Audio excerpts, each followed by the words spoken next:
Hear us now!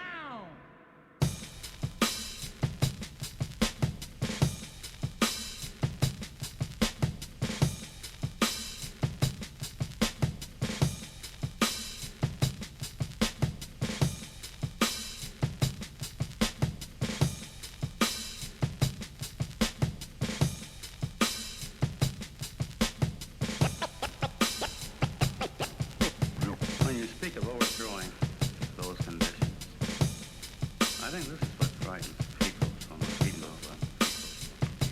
the average American when you simply say the word overthrow.